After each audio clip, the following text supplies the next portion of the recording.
নমস্কাৰ বন্ধু বান্ধৱীসকল, আজি মই আপোনালোকক গীতাৰ সাৰমৰ্ম সম্পূৰ্ণ অসমীয়া ভাষাত শুনাবলৈ গৈ আছোঁ। তেনেহ'লে আহক সকলোৱে মিলি গীতাৰ সৃষ্টি কেনেকৈ হ'ল অকণমান আলোচনা কৰোঁ। যুদ্ধকৰ্তা ধৰ্ম যুধিষ্ঠিৰে ধৰ্মক জীয়াই ৰাখিবলৈ কুৰুক্ষেত্ৰ মহাৰণৰ আৰম্ভণি যথাবিধি ঘোষণা কৰি দিলে। এই অনুসৰি ৰণক্ষেত্ৰত পোনপ্ৰথমে গা দেখা দিবলৈ পাণ্ডৱৰ ঘাই ৰণনেতা অৰ্জুন পাণ্ডৱ বাহিনী আৰু কৌৰৱ বাহিনীৰ মুখামুখি মধ্যস্থলত অৱতীৰ্ণ হ'লহি। এনেতে অৰ্জুনে এই বুলি তেওঁৰ সাৰথি শ্ৰীকৃষ্ণক বিনীতভাৱে অনুজ্ঞা জ্ঞাপন কৰিলে, সখি খন্তেকমান মোৰ ৰথ উভয় বাহিনীৰ দোমোজাত ৰখোৱাচোন, চাই লওঁ মই কাৰ কাৰ লগত ৰণ কৰিব লাগিব আৰু দুয়ো পক্ষৰ সেনাপতিসকলৰ ভিতৰত কোনে কাৰ সৈতে বৈৰত ৰণ দিবলৈ সষ্টম হৈছে তাকো চাই লওঁ। সেই অনুজ্ঞা পালন কৰি সাৰথি বাসুদেৱে অৰ্জুনৰ ৰথ চলাই নি দুয়ো বাহিনীৰ ঠিক মাজত ৰখালেগৈ। মহাৰথ পাৰ্থবীৰে ধীৰ স্থিৰভাৱে লাগি একান্ত মনেৰে কৌৰৱ আৰু পাণ্ডৱ বাহিনীৰ সৈন্য সামন্ত সেনা নায়কসকল আৰু আত্মীয় কুটুম্বৰ প্ৰতি পৰম কাৰুণিক দৃষ্টিৰে চাবলৈ ধৰিলে।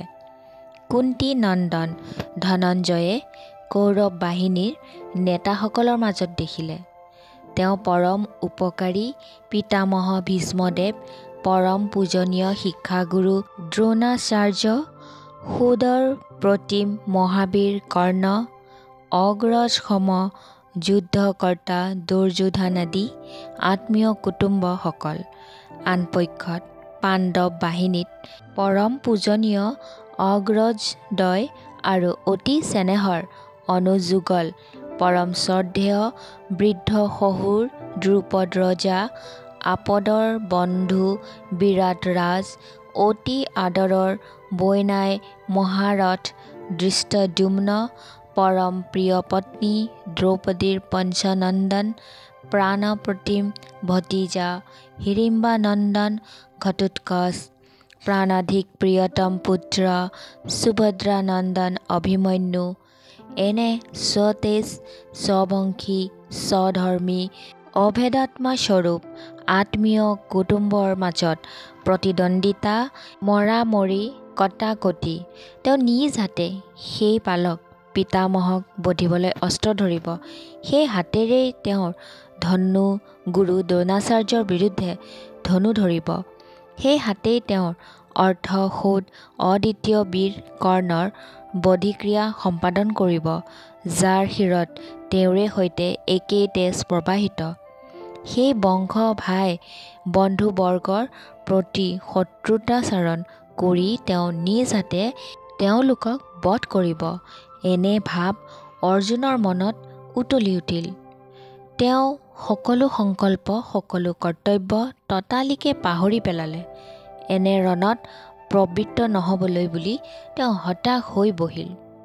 ধৰ্মক্ষেত্ৰ কুৰুক্ষেত্ৰত অৱতীৰ্ণ হৈ বীৰেন্দ্ৰ কিশোৰী অৰ্জুন বৈৰাগ্য ভাৱত বিহ্বল হৈ নিতান্ত নিবৰ্ণনিৰ দৰে ৰণবিমুখ হৈ বহি পৰিল।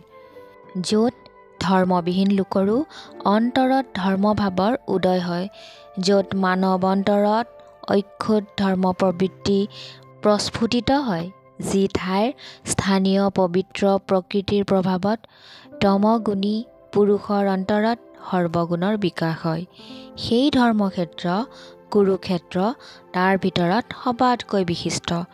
এনেহেন কুৰুক্ষেত্ৰত মই তমোগুণ ধীৰেন্দ্ৰ কেশৱী অৰ্জুন উপস্থিত সমস্যাত বিচলিত হৈ বৈৰাগ ভাৱত সৰ্বগুণবিশিষ্ট হোৱাটো নিচেই স্বাভাৱিক। শ্ৰীমদ্ভাগৱত প্ৰথম অধ্যায় প্ৰথম শ্লোক গীতাৰ্থ সন্দীপনী দেখি কৰ্তব্যপৰায়ণ ভগৱান শ্ৰীকৃষ্ণ বিষম সমস্যাত পৰিল।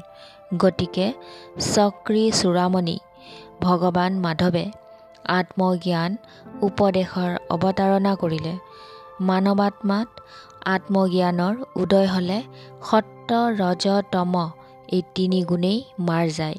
সেইকাৰণে সৰ্বশাস্ত্ৰ বিশাৰদ অদ্বিতীয় ধাৰ্মিক পণ্ডিত শ্ৰীকৃষ্ণদেৱে ত্ৰিগুণান্বিত হৈ কৰ্মাশ্ৰমিক বাহ্য ধৰ্মৰ অনুষ্ঠান আৰম্ভ কৰিলে আৰু আত্মজ্ঞানৰ দ্বাৰাই দেহাত্ম বুদ্ধি বিনাশ কৰি অৰ্জুনত ত্ৰিগুণ মায়াবন্ধন কাটিবলৈ প্ৰয়াস কৰিলে।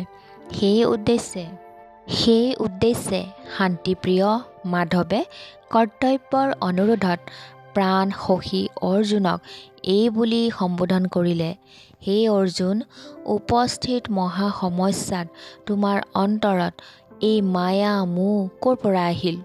এনে মোহ এনে সমস্যা কাচিতো ক্ষত্ৰিয় চিত নহয়।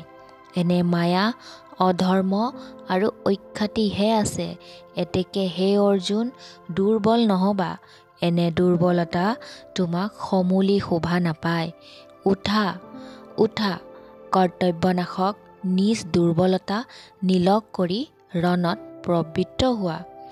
অৰ্জুনে সততাৰে এই বুলি উত্তৰ দিলে, হে কৃষ্ণ, আত্মীয় স্বজন বংশ পৰিয়াল আৰু গুৰুজনক ৰণক্ষেত্ৰত সমবেত হোৱা দেখি মোৰ সৰ্বাংগ অৱসন্ন হৈ পৰিছে। শোক অনুমানত মুখ শুকাই আহিছে।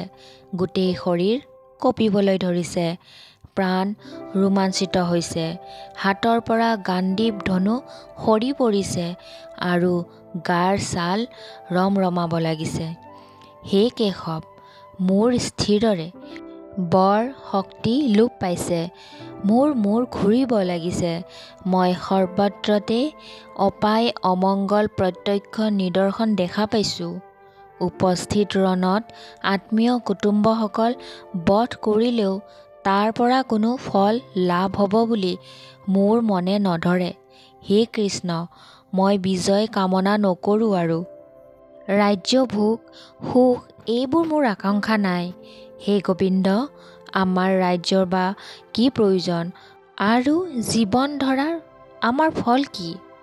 যিহেতু যাৰ নিমিত্তে ৰাজভোগ আৰু সুখ কামনা কৰা যায়, সেইবিলাকচোন ৰণত উপস্থিত হওৱা মোৰ গুৰুজন পিতৃসকল, পুত্ৰগণ, সেয়া পিতামহ, শহুৰ, মোমাই, নাতি পুতি আৰু জেঠেৰী, বৈনী, খুলখালী প্ৰভৃতি, তদুপৰি সমস্ত আত্মীয় কুটুম্বাদি সকলোৱে ধনৰ মমতা আৰু প্ৰাণৰ মায়া ত্যাগ কৰি ৰণত অৱস্থিত হৈছেহি। এতেকে হে মধুসূদন, মোক বধ কৰিলেও তেওঁলোকক বধিবলৈ মোৰ মন নাই। পৃথিৱীৰ ৰাজত্ব নালাগে, ত্ৰৈলোক্য লাভাৰ্থেও তেওঁলোকক মই বধ কৰিব নোৱাৰোঁ। হে জনাৰ্দন, দুৰ্যোধন আদি হত্যা কৰি আমাৰনো কি সুখ হ'ব?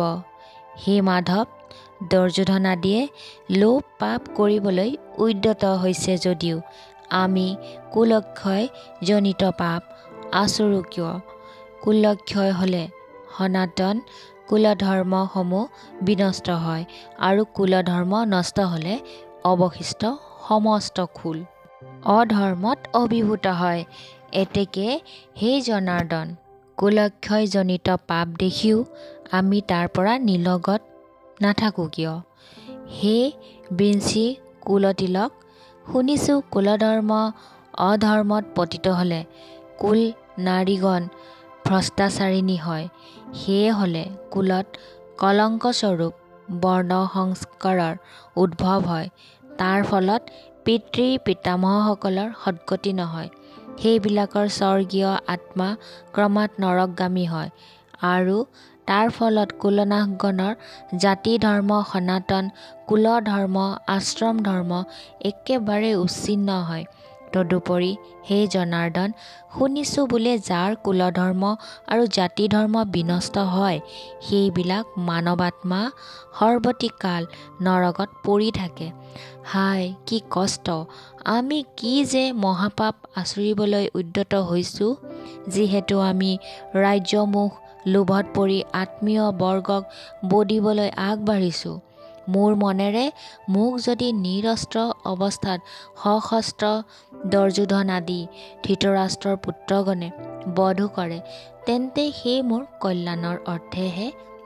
ইয়াকে কৈ অৰ্জুনে ৰণক্ষেত্ৰত শৰ ধনু পৰিত্যাগ কৰি শোকাকুল চিতেৰে ৰথৰ ওপৰত বহি পৰিলগৈ। দেখি শুনি সকলো বিচ্যুতি হ'ল। সকলোৱেই সেই বিষম সমস্যাৰ পাৰ ক'ত তাক সূক্ষ্ম দৃষ্টিৰে মনি চাবলৈ ধৰিলে। সকলোৱে ভাবি পালে যে সেই অপাৰ সমস্যাৰ পাৰ কেৱল ভগৱান শ্ৰীকৃষ্ণৰ অদ্ভুত প্ৰতিভাৰ বাহিৰে আন কাৰো চিন্তা শক্তিয়ে ঢুকি পোৱাটো সম্ভৱপৰ নহয়। গতিকে সকলোৱে অতি ব্যাকুল আৰু সন্দিহান চিত্তেৰে ভগৱান কেশৱৰ চেষ্টা চৰিতৰ প্ৰতি লক্ষ্য কৰিবলৈ ধৰিলে। গীতাৰ ২ নম্বৰ অধ্যায়ত আছে আত্মতত্ত্ব আৰু কৰ্তব্য জ্ঞান। ভগৱান শ্ৰীকৃষ্ণ মহাচিন্তাত পৰিল। মুৰুকত যুদ্ধ নকৰোঁ বুলি অৰ্জুনৰ খাটাং সমিচাৰে চিন্তা হাৰি ভগৱান মধুসূদনকো চিন্তাকুল কৰিলে। এনে অপাৰ সমস্যাৰ পাৰ উলিয়াবলৈ তেওঁ অভাৱনীয় ভাৱনা ভাবিব লগাত পৰিল। সেই উদ্দেশ্যে তেওঁৰ মনে ত্ৰিভুৱন ভ্ৰমণ কৰিবলৈ ধৰিলে। কিন্তু ভিতৰি গভীৰ ভাৱনাত মগ্ন যদিও বাহিৰে সদানন্দ দৈৱকী নন্দন আনন্দময়। তেওঁ উলহ লগা মৌ মাতেৰে প্ৰাণ সখী অৰ্জুনক উঠাবলৈ ধৰিলে। হে পাৰ্থ, তুমি কাতৰ নহবা, কাতৰ ভাৱ তোমাত শোভা নাপায়। হে শত্ৰু সন্তাপক বীৰ্যৱন্ত বীৰ, ক্ষুদ্ৰ হৃদয়ৰ দুৰ্বলতা পৰিত্যাগ কৰি ৰণলৈ গাত্ৰোত্থান কৰা। এইভাৱে বিবিধ ভাওতিৰে বাসুদেৱে বাৰম্বাৰ উদগনি দিয়াৰ ফলত কিং কৰ্তব্য বিমূঢ় অৰ্জুনে অগত্যা শ্ৰীকৃষ্ণৰ ওচৰত সখিত্ব এৰি শিষ্যত্ব গ্ৰহণ কৰি শ্ৰেয় উপদেশ প্ৰাৰ্থনা কৰিবলৈ উদ্যত হ'ল। কিয়নো যি নিশ্চয় শুভদায়ক আৰু যি শুভ কাচিতো বিকৃত নহয়, সেয়ে আত্যন্তিক শিষ্য হৈ জিজ্ঞাসু নহ'লে শ্ৰুতিসিদ্ধ নিয়মতে উপদেষ্টাই ব্ৰহ্মবিদ্যাৰ শিক্ষাদান নকৰে। গতিকে অগত্যা পাৰ্থবীৰে নিতান্ত নিৰ্জৰভাৱে ভগৱান শ্ৰীকৃষ্ণত এইবুলি নিবেদন কৰিলে, হে মাধৱ, মই অজ্ঞানজনিত নিজ দোষত কুলসিত চিত্ত আৰু ধৰ্মবুদ্ধি বিমূঢ় হৈ তোমাৰ প্ৰাৰ্থনা জনাইছোঁ। যি আমাৰ মংগলকাৰক হ'ব তাকে কৰিবলৈ মই শ্ৰেয় উপদেশ দান কৰোঁ। মই শিষ্যত্ব গ্ৰহণ কৰি তোমাৰ শৰণাগত হৈছোঁ। তুমি মোক শ্ৰেয় সাধনাৰ যথাৰ্থ উপদেশ প্ৰদান কৰা। অৰ্জুনৰ অনুৰোধ ৰক্ষাৰ্থে ঋষিকেশে উপহাসৰ চলেৰে হাঁহি হাঁহি দুয়ো দলৰ মধ্যস্থিত বিষাদগ্ৰস্ত অৰ্জুনক বাঞ্ছিত শ্ৰেয় উপদেশ দিবলৈ এইবুলি আৰম্ভ কৰিলে। হে অৰ্জুন, তুমি অনুশোচনাৰ অযোগ্য গণৰ কাৰণে অনুশোচনা কৰিছা আৰু পণ্ডিতৰ দৰে কথা কৈছা, কিন্তু কাৰ্যত অনাত্মজ্ঞৰ চিনাকি দিছা। কিয়নো পণ্ডিতে মৃত বা জীৱিত বন্ধুৰ কাৰণে শোক প্ৰকাশ নকৰে। নৰকে নিত্যং বাচ এনে ভাৱ প্ৰকাশেৰে অৰ্জুনে এহাতে দেহৰ পৰা আত্মাক স্বতন্ত্ৰ বুলি স্বীকাৰ কৰি পাণ্ডিত্য দেখুৱাইছে, আনহাতে সুঠল দেহাৰ লগতে যে সূক্ষ্ম দেহা আৰু আত্মাৰ বিনাশ নহয় সেইটো বুজি নুবুজি শোকাকুল হৈছে। সেইবাবে তেওঁ নিজক অজ্ঞান যেন বুজাইছে। ইয়াৰ পাছত ভগৱান শ্ৰীকৃষ্ণই এটাৰ পাছত আন এটাকৈ আত্মতত্ত্ব আৰু কৰ্তব্য জ্ঞান এইদৰে ব্যাখ্যা কৰি যাবলৈ ধৰিলে। হে অৰ্জুন, ইতিপূৰ্বত যে মই কেতিয়াও নাছিলোঁ এনে নহয়, তুমিও যে নাছিলা সেও নহয়, এই সমবেত ভূপতিগণ যে নাছিল সেইটোও নহয়, ইয়াৰ পাছতো যে মই তুমি আৰু এই ৰাজ্যবৰ্গ নাথাকিব তেনেও নহয়। প্ৰকৃততে আমি আগেও আছিলোঁ, এতিয়াও আছোঁ আৰু আগলৈকে অটুটভাৱে বিদ্যমান হৈ থাকিম।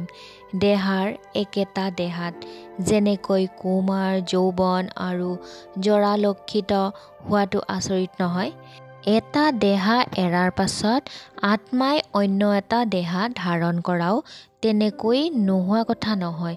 গতিকে জ্ঞানী লোকে এনে দেহা সলনিত বিমুগ্ধ বা বিচলিত নহয়, কাৰণ একে আত্মাই বিভুৰূপে সকলো দেহাতে বিৰাজমান। ল'ৰাকালত যি আত্মা, ডেকাকালতো সেই আত্মা, বুঢ়াকালতো সেই আত্মাই যিজনক সংসাৰত ইন্দ্ৰিয় বৃত্তি বা বিষয়ৰ স্পৰ্শে বিচলিত কৰিব নোৱাৰি আৰু যি লোকৰ মনত সুখ আৰু দুখ সমান, তেৱেঁইহে ধৰ্ম জ্ঞানৰ বলত মোক্ষ লাভৰ উপযোগী হয়। অনেক অন্তঃকৰণৰ ক্ৰিয়াকে আত্মাৰ ক্ৰিয়া বুলি ভাবে, কিন্তু সেইটো সেইবোৰৰ ভ্ৰম। যি অসৎ তাৰ অস্তিত্ব নাই আৰু যি সৎ তাৰ অভাৱ নাই। তত্ত্বদৰ্শী পুৰুষসকলে সত্যাসত্য নিৰ্ণয় এইদৰেই কৰিছে। যি আত্মা এই দৃশ্যমান জগত পৰিব্যপ্ত, তেওঁৰ বিনাশ নাই। এই অব্যয়ৰূপ কেৱে বিনাশ কৰিব নোৱাৰে। যি সৎ, যি নিত্য, অব্যয় আৰু অনন্ত। দেহা আত্মা অবিকাৰী, অবিনাশী আৰু অপৰিচ্ছন্ন। এই নশ্বৰ দেহাসমূহ আত্মাৰ বাসস্থান মাথোন। এতেকে হে ভাৰত, তুমি যুদ্ধ কৰা। যি আত্মাক হন্তা বুলি ভাবে আৰু যি আত্মাক বিনষ্ট বুলি বিশ্বাস কৰে, সেইবোৰক দুয়ো মতাৱলম্বীয়ে আত্মন ভিজ্ঞ, কিয়নো আত্মাই কাকো আহত নকৰে আৰু কাৰো দ্বাৰাই আত্মা নিহতও নহয়। দেহাত্মাভিমানীগণে মাথোন আত্মাৰ বিনাশ আশংকা কৰে, কিন্তু আত্মা অছেদ্য, অভেদ্য আৰু সৰ্বত্ৰ স্বতন্ত্ৰ। আত্মাৰ আচলতে জনমো নাই, মৰণো নাই, নাইবা বাৰংবাৰ উৎপন্ন হৈ বিনাশপ্ৰাপ্তও নহয়। এতেকে আত্মা জন্মৰহিত, সততে একৰূপী, বিকাৰশূন্য, অপৰিণামী। গতিকে দেহাৰ লগতে আত্মাৰো বিনাশ নহয়। হে অৰ্জুন, আত্মা যি স্থলত কোনো আকাৰ বিকাৰী তল নহয়, সেই স্থলত অস্ত্ৰৰ দ্বাৰাই দেহা বিনষ্ট হ'লেও আত্মা বিনষ্ট নহয়। এতেকে উঠা, তুমি ৰণ বিমুখ নহবা। যিজনে আত্মা অবিনাশী, নিত্য আৰু জন্ম ক্ষয়ৰহিত বুলি জানে, হে পাৰ্থ, সেইজনে কিয় বা কেনেকৈ বা কাক বধ কৰিব আৰু স্বয়ং উদ্যত হৈ কিয় বা কাক বধ কৰাবা। অৰ্থাৎ যি জ্ঞানী লোকে সৰ্বব্যাপী পৰমাত্মা নিজতো আৰু অপৰতো সমভাৱে বিদ্যমান বুলি জানে, তেওঁ নিজেই নিজকে মাথোন কোনো সজ উদ্দেশ্যে দেহান্তৰ কৰে। তাৰ পৰা পাপ নহয়, বৰঞ্চ পুণ্যহে লাভ হয়। হে অৰ্জুন, মানুহে যেনেকৈ জীৰ্ণ বস্ত্ৰাদি পৰিত্যাগ কৰি নতুন দেহ ধাৰণ কৰে, এতেকে অনেক তপস্যা আৰু সৎকাৰ্যৰ অনুষ্ঠানৰ বলত ভীষ্ম আদিয়ে বেপন্য তনু ধাৰণ কৰিছে। সেই তনু বৃদ্ধ বয়সত জীৰ্ণ হ'বলৈ ধৰিছে। গতিকে সেই পুণ্যৰ ফলস্বৰূপেই তেওঁলোকে নতুন তনু লাভ কৰিবৰ সময় চাপিছে। এতেকে সেই সময়ত তেওঁলোকক বধ কৰি নতুন নতুন তনু লাভলৈ কাল চপাই দিব পাৰিলে তুমি তেওঁলোকৰ উপকাৰ কৰাহে হ'ব। যদি সেয়ে হয়, এই যুদ্ধত তোমাৰ হাতত তেওঁলোকৰ দেহাহে পতন হ'ব, আত্মাৰ লেশ মাত্ৰ ক্ষয় নহয়। কিয়নো এই আত্মাক অস্ত্ৰয়েও কাটিব নোৱাৰে, পানীয়েও তিয়াব নোৱাৰে, জুইয়েও পুৰিব নোৱাৰে, বায়ুৱেও শুকাব নোৱাৰে। আত্মা কাটিব পৰা বস্তু নহয়, তিয়াব পৰা বস্তুও নহয়, পুৰিব পৰা বস্তুও নহয়, ই শুকুৱাব পৰা বস্তুও নহয়। ই অবিনাশী, সৰ্বব্যাপী, স্থিৰ, অপৰিৱৰ্তনশীল আৰু অনাদি। স্বৰূপত আত্মা অব্যক্ত, অচিন্ত আৰু অধিকাৰ্য। ই মনৰ আগোচৰ, জ্ঞানেন্দ্ৰিয়ৰ আগোচৰ আৰু কৰ্মেন্দ্ৰিয়ৰ অগোচৰ। এতেকে হে পাৰ্থ, এনে আত্মা বিনাশৰ মিছা আশংকাত তুমি ব্যাকুল নহবা। ইমানতো যদি আত্মাক জনমশীল আৰু মৰণশীল বুলি মানিব খোজা, তেনেহ'লে সেই মহাবাহু তুমি সেইবাবে শোক কৰা কৰ্তব্য নহয়। কিয়নো জন্মিলে মৰিব লাগে, সেইটো স্বৰূপ যেতিয়া তেনে অপৰিহাৰ্য বিষয়ত লাগি অনৰ্থক শোক কৰা কোনোমতেই উচিত নহয়। আৰু যদি বাসনা পূৰ্ণ নহওঁতেই কাৰোবাৰ মৃত্যু হয়, তেন্তে তাৰ পুনৰ জন্ম আৱশ্যক হয়। এতেকে সেইদৰে হ'লেও উপস্থিত ৰণত তোমাৰ প্ৰিয়জনৰ মৰণ মিলিলেও শোকৰ কাৰণ নাথাকে। হে ভাৰত অৰ্থাৎ অৰ্জুন, ভূতসকল মানে জীৱগণ, আদিম মানে জন্মৰ পূৰ্বে আৰু অন্তিম মানে মৰণৰ পাছত অৱস্থাত অব্যক্ত ভাৱাপন্ন থাকে। মধ্য অৱস্থাত মানে জীৱদশাত ব্যক্ত থাকে। ভীষ্ম আদি দেহা মাত্ৰৰে সেই দশা। এতেকে মৰণ ভাৱনাত শোক কৰাৰ প্ৰয়োজন কি? কোনোৱে আত্মাক আশ্চৰ্যৱত নেদেখে, কোনেও আত্মাক আশ্চৰ্যৰূপে বৰ্ণনা কৰে, কোনোৱে বা এই আত্মতত্ত্ব আশ্চৰ্যভাৱে শ্ৰৱণ কৰে, আৰু কোনোৱে বা সেই তত্ত্ব শ্ৰৱণ কৰিও আত্মাৰ স্বৰূপতাৰ বিষয় জ্ঞাত হ'বগৈ নোৱাৰে। এই অদ্ভুত পৰমাত্মা সকলো জীৱাত্মাত নিত্য আৰু অবৈধভাৱে বিদ্যমান থাকে। এতেকে হে ভাৰত, সেই প্ৰাণীৰে প্ৰাণনাশ হোৱা দেখি বা তাৰ আশংকা মানি তুমি কাতৰ হোৱা কৰ্তব্য নহয়।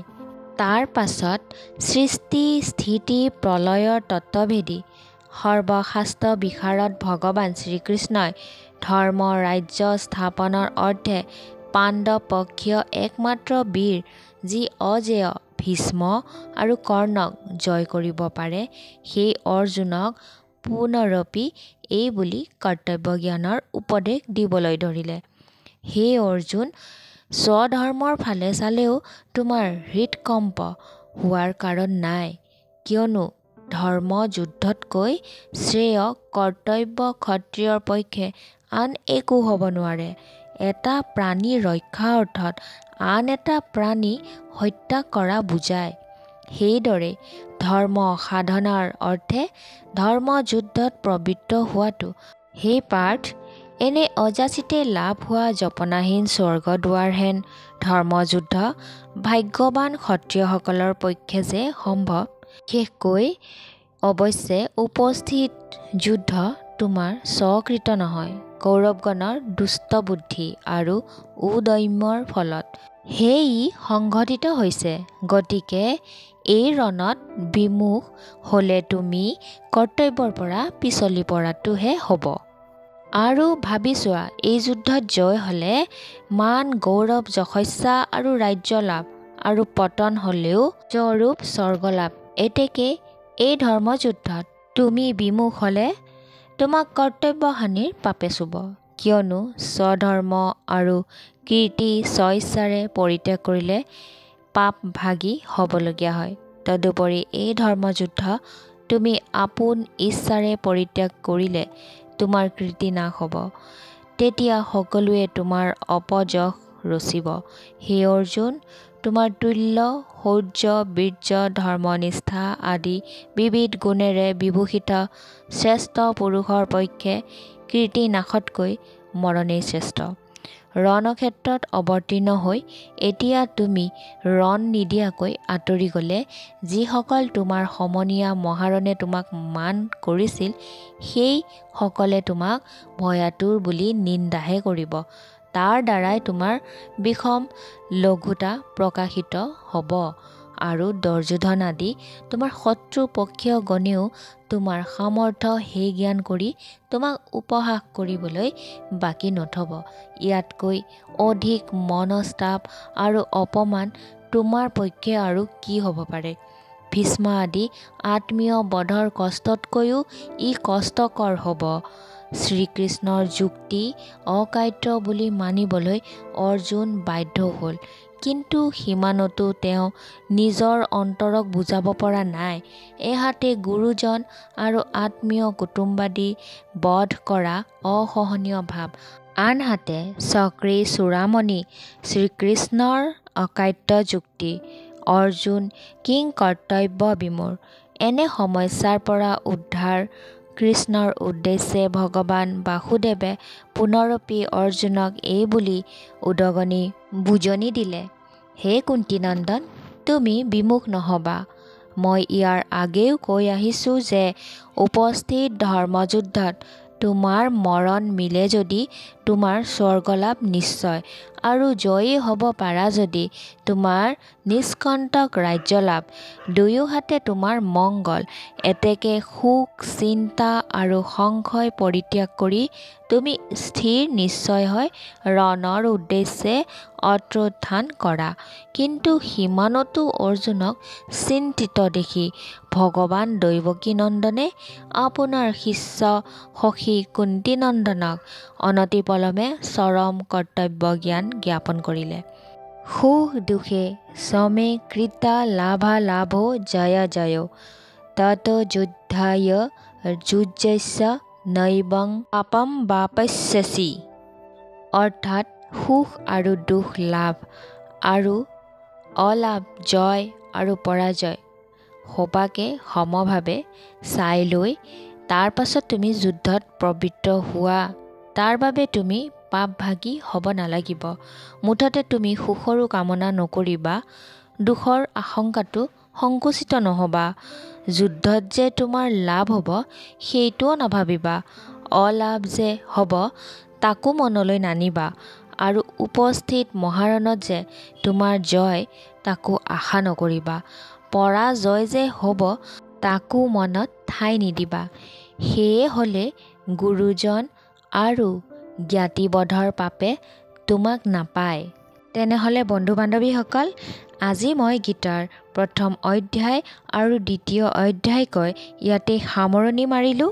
গীতাৰ প্ৰথমটো অধ্যায়ত আছিলে গীতাৰ সৃষ্টিৰ কথা, আৰু দ্বিতীয়টো অধ্যায়ত আছিলে আত্মতত্ত্ব আৰু কৰ্তব্য জ্ঞানৰ কথা।